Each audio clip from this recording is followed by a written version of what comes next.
Lambung yang setia tapi sering terluka. Ini memicu iritasi dan infeksi H. pylori.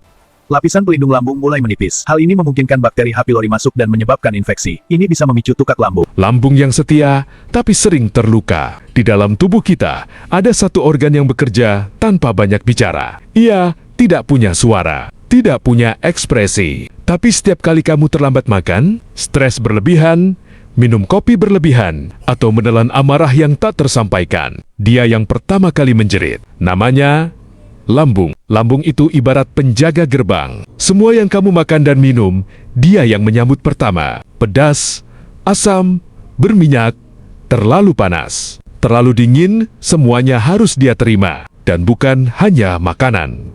Stres juga masuk ke sana. Cemas juga bermuara di sana. Marah yang dipendam seringkali terasa sebagai perih di ulu hati. Secara medis, lambung memang lebih sering bermasalah dibanding banyak organ lain karena dia langsung kontak dengan dunia luar. Berbeda dengan jantung atau ginjal yang bekerja lebih terlindungi. Lambung menerima apapun yang kita konsumsi termasuk zat iritatif seperti alkohol, kafein, obat anti nyeri, dan makanan tinggi asam. Produksi asamnya sangat kuat. Lambung memproduksi asam klorida untuk mencerna makanan. Asam ini sangat kuat cukup untuk melukai jaringan jika lapisan pelindungnya terganggu. Sedikit saja keseimbangan terganggu, timbullah gastritis atau MAH. Sangat sensitif terhadap stres. Saat stres, hormon kortisol meningkat. Produksi asam lambung bisa naik, gerakan lambung berubah, dan suplai darah ke dinding lambung berkurang. Inilah sebabnya banyak orang mengalami nyeri lambung saat banyak pikiran. Kebiasaan makan modern yang tidak teratur, makan terlambat,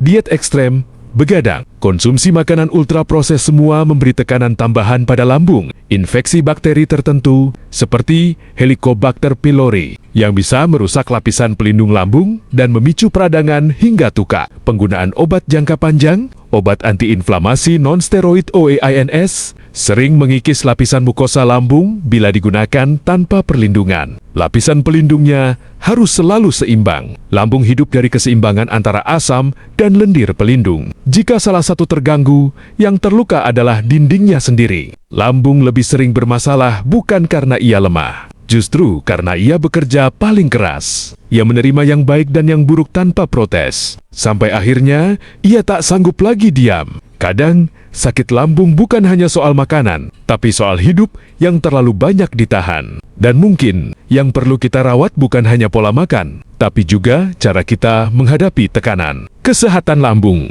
MAH, gastritis, asam lambung, edukasi kesehatan, tubuh berbicara, sehat itu penting.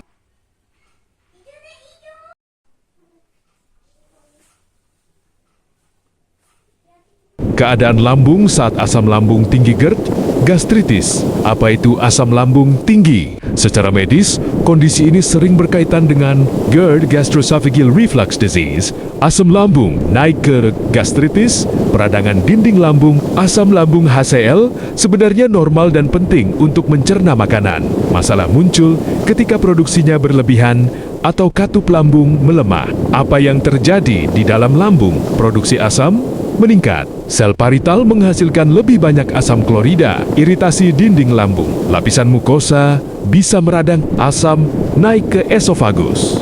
Jika katuples lower esophageal sphincter melemah, sensasi terbakar, heartburn, terasa panas di dada atau ulu hati. Gejala umum, nyeri atau panas di ulu hati, mual, kembung, sendawa berlebihan, rasa asam di tenggorokan, batuk kering kronis. Faktor pemicu, telat makan, makanan pedas dan berlemak, kopi berlebihan, stres, merokok, obesitas.